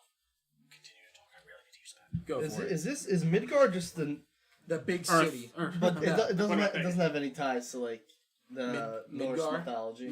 No. It's Guard with a G or D. Sorry. So yeah. But yeah, so we got to see Tifa Lockhart for the first time, who's a big character in Final Fantasy VII. But I'm hyped. I'm really hyped. There's a new voice cast, which was a little concerning at first because the guy who plays Cloud and the guy who plays Sephiroth, Corey Burton and George Newbern, respectively, are like kind of like quintessential for playing those characters. Not even in the original game, but Kingdom Hearts. There's a Final Fantasy VII movie and some spin-off games that they're in, and it's just like, you know what? I'm kind of down with what they're doing with FF7. Like at first, I wasn't at first. Like all these changes, I was like, oh no, like changing the voice actors, they're classic. Oh, it's not. It's gonna be in 15's like combat. Like oh no, it's got to be turn-based like the other one. But I think they're kind of won me over with their presentation at Square. I think they really like hit the nail on the head and be like, hey, like we get it. It's not gonna be like the original, but we are retelling this story. Like it's gonna be different. Like Sephiroth shows up at the end of the trailer. And, like, he doesn't show up in Midgard until the very end. Yeah. I mean, like, the very end of that segment. He's like, yeah, like, Sephiroth might show up earlier than he originally did because we're retelling this story and we're going to flesh more of the city out. We're going to flesh more of the characters out. And I'm like, I'm down. I'm down for whatever that means. Yeah, so, like, Final Fantasy games for me I was never intrigued by them. They never really appealed to me because, like, the turn-based. But after watching the gameplay of this, and I'm all in on like a good long story, pretty much. Although Kingdom Hearts 3 didn't really grab me, but I think that was just because there's so much going on that I didn't understand. Yeah, but in this you don't need that. Yeah, like I know what happens in this whole game. Yeah, and, like you might not know, so things might. Like I don't know what you know about Final Fantasy VII. Not much. So it might be cool for you to jump in and kind of see these like there's some iconic moments in that series that like are like you know. Like, I know it's iconic. I know people have been waiting for this for a while, and I mean not even that series that game. I think this is gonna be definitely a buy for me. I think I'm gonna get it. I pre-ordered the big collector's edition. Yeah, and did you return what's it called? What? Cyberpunks. Oh, that's what I pre-ordered. Oh, no, I got them both. You got them both. You're a madman. I got them both. You're Dude, madman. I don't have to deal with it until next year. You don't have to pay for it until then? No. Oh, okay. That's nice. I just have them unlocked. Where did I pre-order Cyberpunk through? So Buy. I have Death Stranding. Yeah. Got pre-ordered through GameStop. Cyberpunk was Best Buy PS4 early, right? for Amazon. Oh, Amazon? I thought it was Best Buy only. No, I got it through Amazon. Okay. And then Final Fantasy I got through Square site. Okay. Fucking hype. That's nice you don't have to pay like for more right away. Yeah, it helps. So next up, Life is Strange 2 Episode 4 trailer. They're weirdly spaced out, but it's a pretty good series if you haven't played it. Yeah. I would wait until they all come out though if you haven't jumped in yet. Final Fantasy Crystal Chronicles trailer, which is coming to PS4, Switch, and mobile. This is a exclusive spin-off Final Fantasy game that was on GameCube that's apparently really popular that I haven't gotten to play and I can't wait to play it. It's going to be on PS4. Octopath Traveler, we got a PC trailer for, which is already out. Not sure why we got a trailer for that. Last Remnant Remastered trailer. It's going to be on Switch. This is like a kind of like a cult classic RPG from the 360 era. So I'm going to blast through some of these. Do it. Dragon Quest Builders 2 gameplay trailer. Dragon Quest 11 Switch trailer for the fall. Circuit Superstars reveal trailer, Battalion 1944 gameplay trailer, Square Enix music, which essentially was a trailer for, hey, all the Final Fantasy albums, they're on Spotify. Awesome. See ya. Which is awesome, because, like, there's so much iconic music from Final Fantasy, and that like, yeah, I bet you're all over that. Fuck yeah. That's awesome. Next up, kind of a, Kingdom Hearts 3 Remind DLC trailers coming out in the winter. We got the shittiest trailer we could for this thing. I don't even remember that trailer. Yeah, I don't either. It didn't have any voice. I don't understand why Square. Why you put out these shoddy trailers for a game that's already out? Just make it cool. What are you doing, Square? I'm gonna get the DLC, but like, fuck off, man. Just make a good trailer. Maybe because they're their voice actors are. Well, apparently it hasn't been done. In jail for apparently cocaine charges in Japan. What's his face from played Olaf in yeah, amazing. Yeah, that called like. So they're replacing his voice actor. Japan is a big thing about huge. that. And what about like drugs? Like he didn't he wasn't like it wasn't like he had enough like he was distributing. Like they found like he got picked up for a cocaine charge, and they're very like. If drugs. Yeah, they'll take them. They'll probably just. It's like careers over. Yeah, he's fucked. That sucks. Who knows how many fucking. But that DLC is going to give us a different perspective of some of the parts of the ending, and I probably reveal some more stuff. Yeah. Next up, Final Fantasy 14 Shadowbringers launch trailer. It's coming July 2nd, so not too far. Dying Light 2 gameplay trailer. I want to say trio, but I said trailer. Trio. Yeah. Take it away, kid. No, it looks. Dude, this game looks awesome. I fucking love Dying Light 1. I don't hear a lot of people talk about it, which makes me sad. But I think it's from some of the creators who gave us like Dead Island and all that stuff. Some of them broke off and made their own studio, which is Techland. This one seems to be a lot more RPG focused, even more than the first one, which obviously still had its RPG elements. What you're doing really affects the world, and like the free running looks like a lot more overhauled and just. It looks like an awesome game, and I really love that they went with more of a city type environment, whereas Haran in the first game was like slums type. Fictitious city? Yeah. It was a slums kind of. I don't know what I'm trying to think of something to compare it to. African, yeah, like very low buildings and like tin roofs and all that stuff. But this seems to be more of a Middle Eastern. Yeah, and this seems to be more like suburban city setting. And there was a setting in the first one more like that, but it was a smaller part of the map. So I'm really excited. I think Techland's doing some interesting stuff. I think the free running first person mechanics are awesome in that game. The fighting was always very. One thing that always annoyed me about Bethesda and like Skyrim was whenever you're slashing at someone, it feels like you're just hitting the air in front of them and you're getting damage. Like with Dying Light, it really feels like you're hitting the zombie and there's some weight behind your fucking weapons you're making, and the new crafting system seems even more overhauled from the first game. So I'm very excited for this game, and it's co-op from front to back. You can play it with your friends. So I mean, cool. If anyone gets it, I'd love to play that with them. It looks awesome. I'm gonna rattle off some obscure JRPGs. Romancing Salsa 3 trailer. Oh, the classic. Saga Scarlet Grace Ambitions trailer. Final Fantasy Brave Exvius War of the Visions trailer.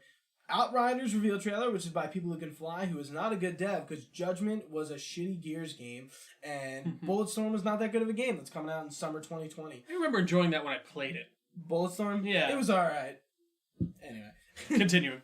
Oni Naka trailer, which is coming out in August 22nd, 2019. My birthday. Final Fantasy Happy 8. early birthday.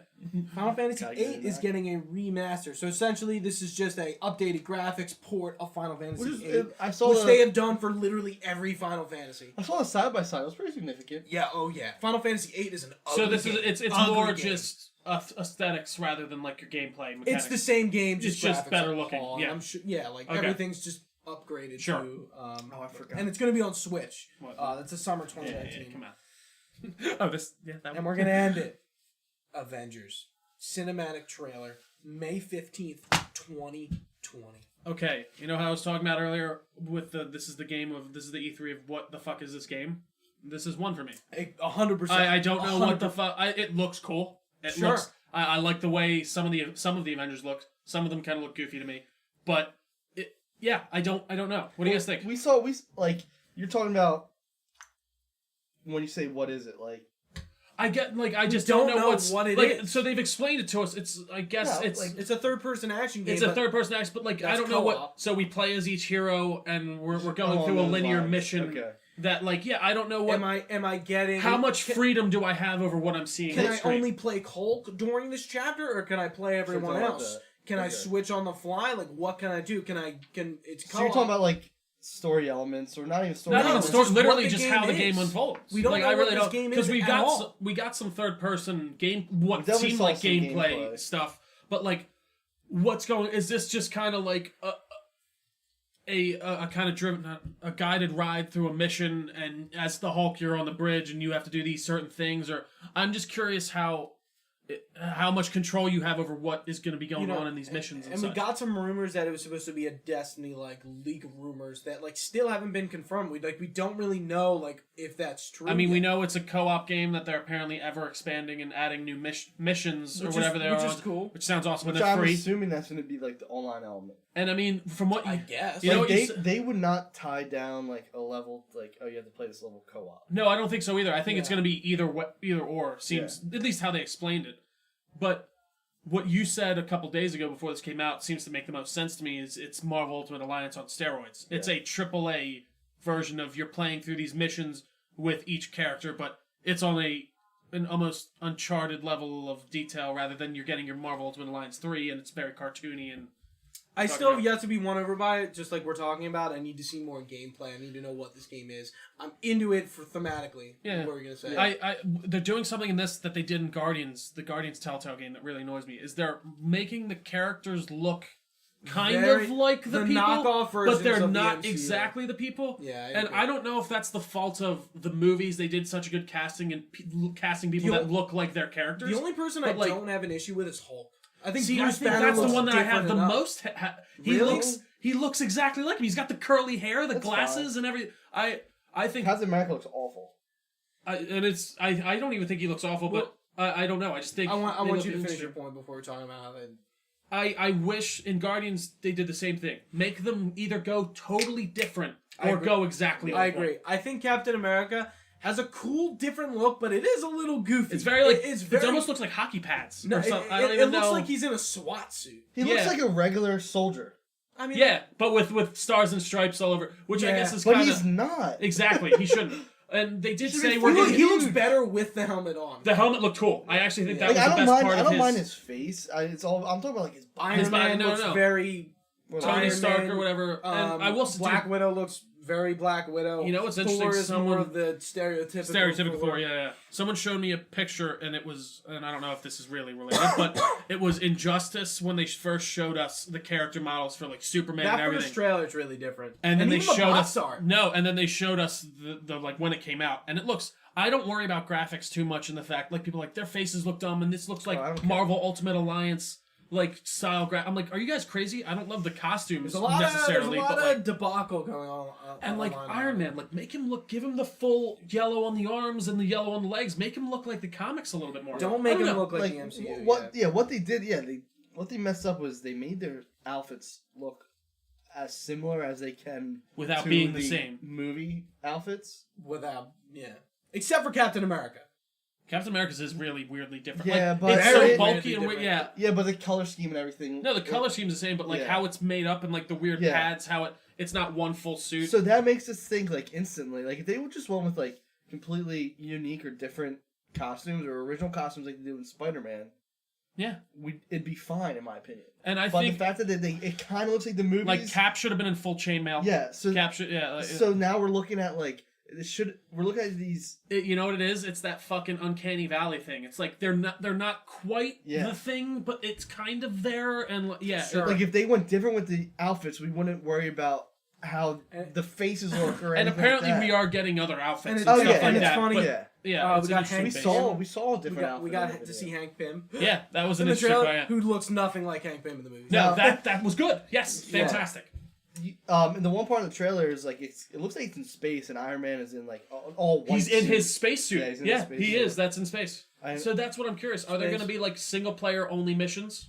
I think my big theory is this is my big theory. I think it's going to be because they kept talking about the story and how it's ever it keeps going. No. They just talked about a really I don't want to say grounded, but they talked about a really.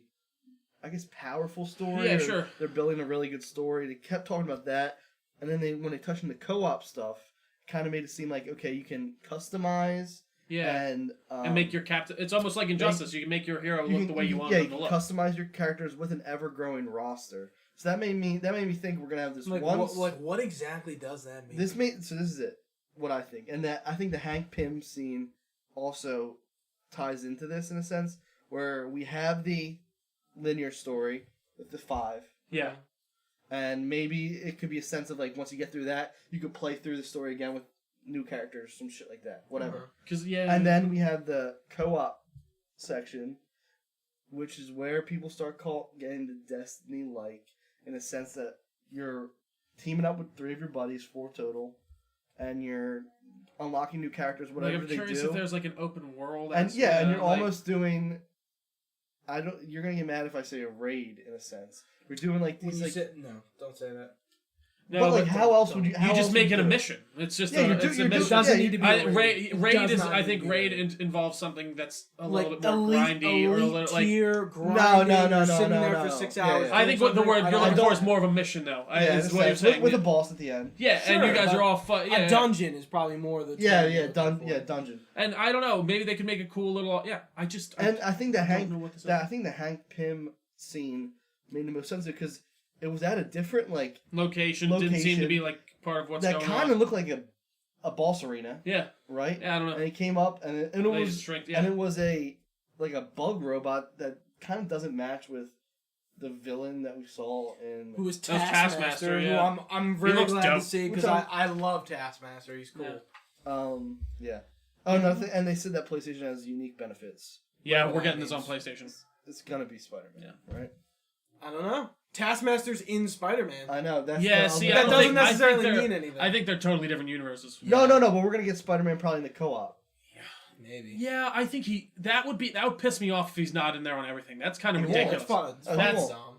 But why? Because Sony owns him, and Sony says, "Oh, you want Spider-Man?" Sony does not. Sony doesn't own the video game rights to him. They just have. Well, no. They own the movie rights to him. I'm talking about they want the Spider-Man but they won't because it's a totally different. Crystal Dynamics and Eidos Montreal. They don't own. No, they can't. I doubt. Maybe they'll put him in as a skin, but if they just put Spider-Man in only on PlayStation, they can't. Stupid. That would be just very stupid. And I think that would split it in a dumb way. And they don't. They own. People want to see that Spider-Man from the. Yeah, they just put in a skin for the Spider-Man that they put in there. One thing. I mean, that's it. One point to just talk on that we haven't talked about the story aspect. The trailer's like in San Francisco. The Avengers are establishing the West Coast base in San Francisco. Things go wrong. Looks like Captain America's dead at some point, and the Avengers. But he can't be because that's what I thought. No, wait, what? Because of the statue? Yeah. I just thought they had that up just because he's a great soldier, and they just want to commend him. No, they put it looks like he dies, but he can't be. So disassemble, reassemble. Because we play as him. Well, dude, there was some of the gameplay. It did look like the little glimpses we got. We see Abomination too. Yeah, there's one part we see you're behind him, in the third person view, and he's throwing his hammer at guys, and then there's one where it's Cap fighting people. It looks cool. I just don't. I need more direct gameplay. I guess is that. All right, moving on to our last press conference, and this is probably going to be a pretty quick one. Our Nintendo E3 Direct. First up, we got some new characters in Smash. Dragon Quest XI, The Hero, and some other GQ folk are coming to Smash in 2019 in the summer. Luigi's Mansion 3 gameplay. The Dark Crystal Age of Resistance Tactics, which is like a Final Fantasy Tactics type game.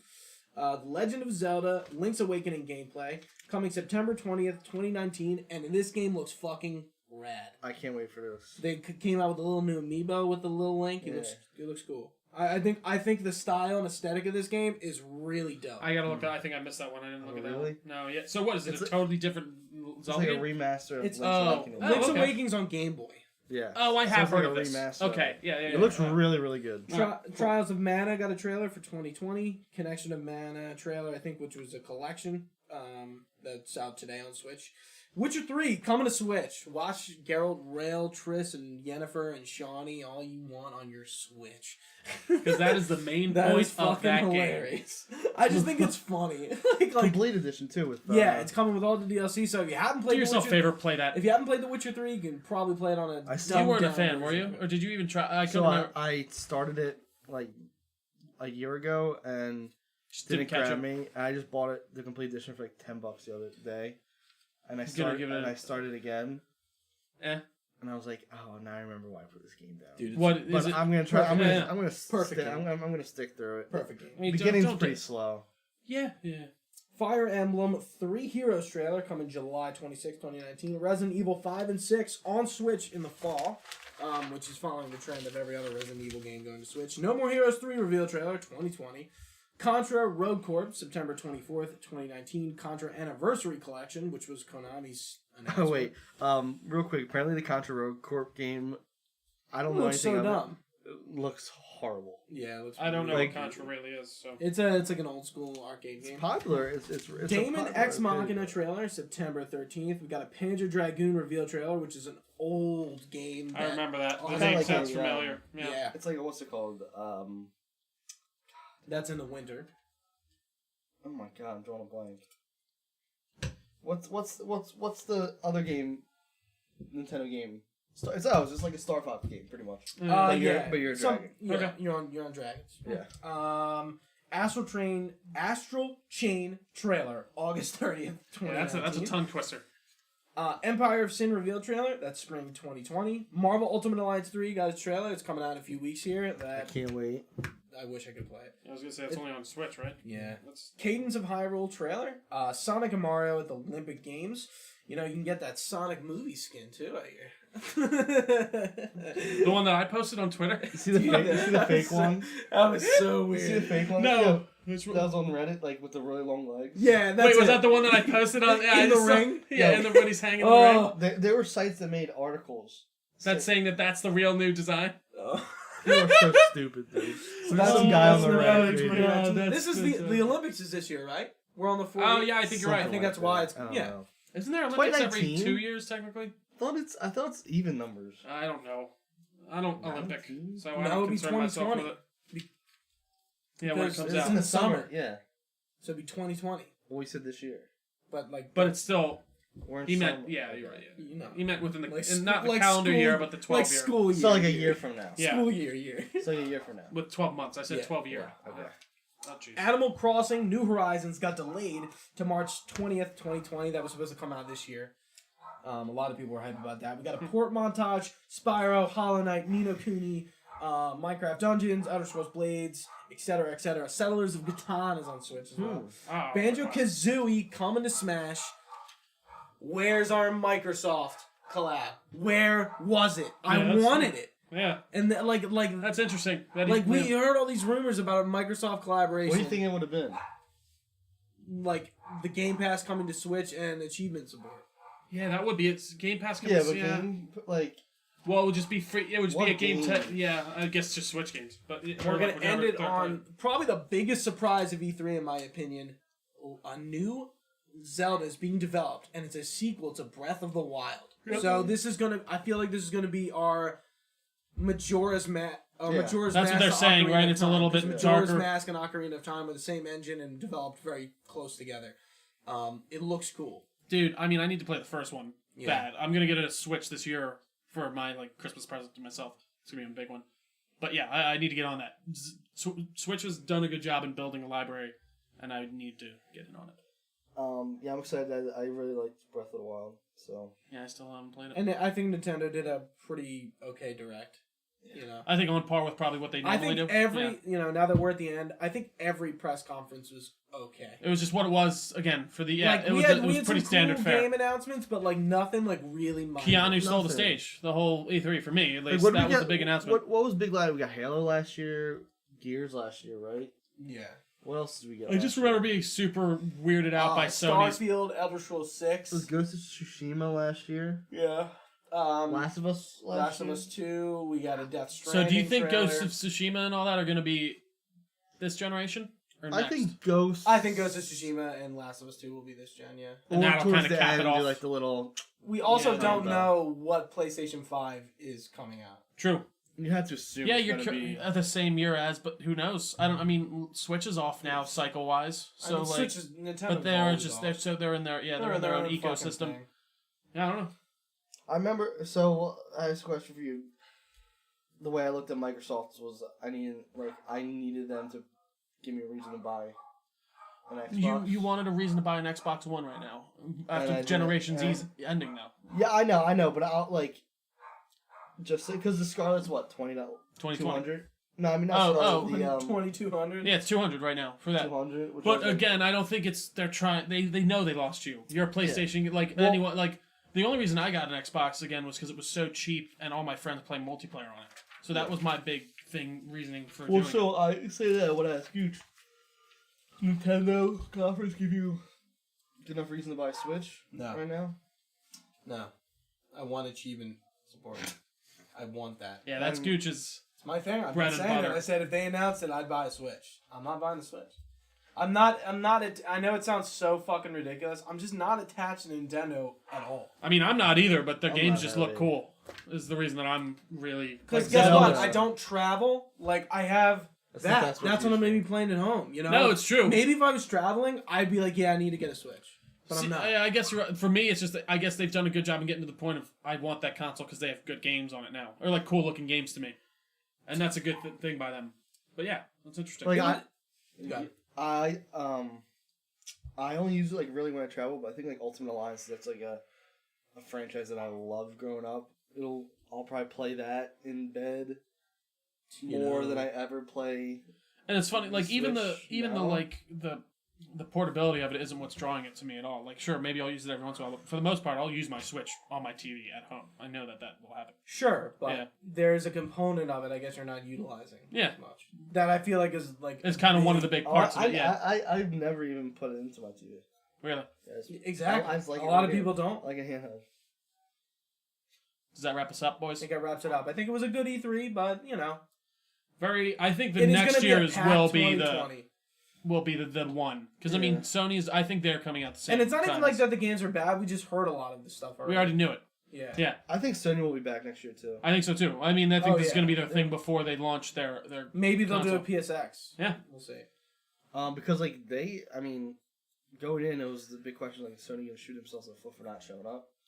I don't think they did. I don't think they're- After this, yeah. No, I don't think. I think they might have made the semi-right decision. But is that everything, boys? That's everything. All right, guys. Thank you all so much for watching. If you're watching us live on twitch.tv/Delco Network, we really do appreciate it. You can find us on our website, www.delconetwork.com, as well as our social media pages, Facebook, facebook.com/Delco Network, Twitter, and Instagram. We're at Delco Nerds. You can find us on podcast services, most of them. If we're not on one, please let us know. We'll try and figure that out. Maybe make it easier for you. But I think that about does it for us. For Gooch, for Matt, I've been Trio. Stay nerdy, guys. We will see you soon.